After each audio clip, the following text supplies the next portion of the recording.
Today, the Senate released a new report finding that Capitol Police leadership did not act on warnings that Trump supporters would try to breach the Capitol, leading one officer to tell Senate investigators, quote, "We were ill-prepared. We were not informed with intelligence. We were betrayed."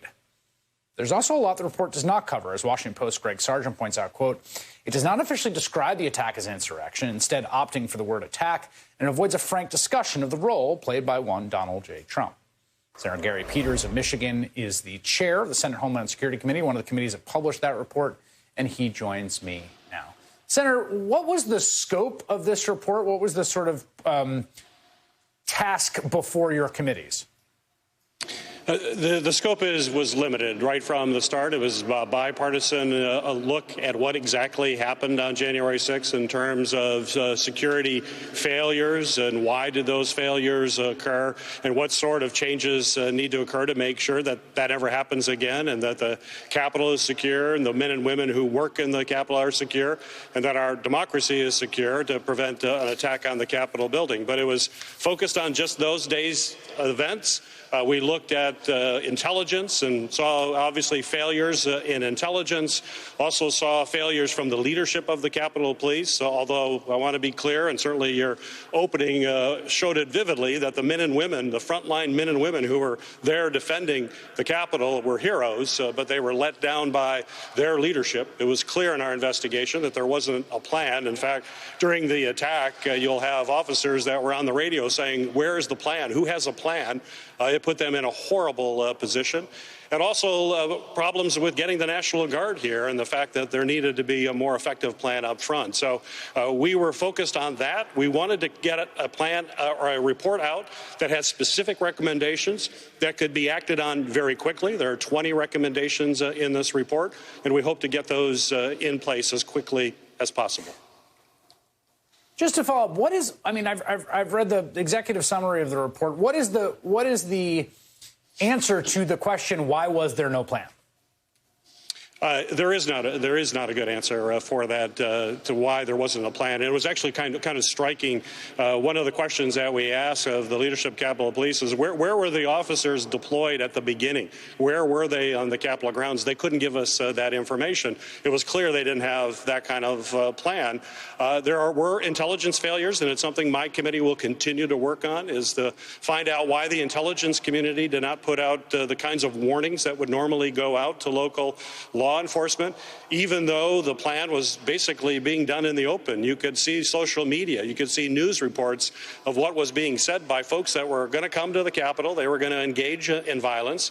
The response we got was they weren't sure if it was credible violent threats or was it First Amendment speech, which is really hard for me to wrap my head around. It was clear this was violent, and why were these agencies not looking at these comments credibly? We are still trying to get information from the Department of Homeland Security and the FBI. We're going to continue to aggressively pursue that to find out what did they know, when did they know it, and who did they actually inform.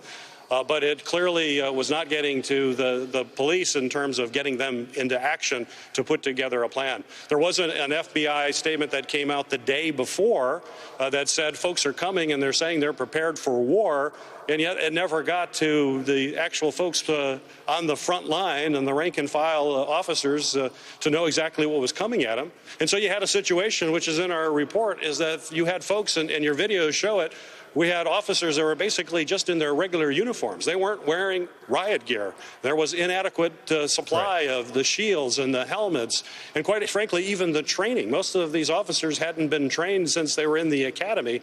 That makes no sense when you are defending a Capitol that has protest, mass protest, and is subjected to civil disturbance like we saw at an unprecedented level on January 6th.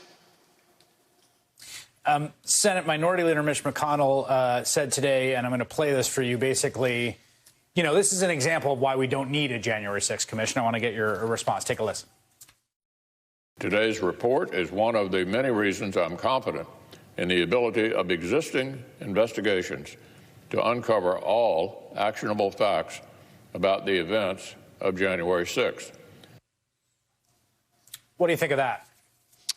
Well, this report in no way whatsoever, and it was never intended to be a complete commission report that looked at all aspects of this attack, including what led to it, what motivated folks to come to the Capitol. And, you know, we know from open sources, we have the former President Trump talking about how it's going to be wild and how he put out his false accusations about the election. Those were all false statements. It was stop the steal. It was clear he was sending folks there to try to stop the counting of the votes, which in my mind is an insurrection, is what he was fostering.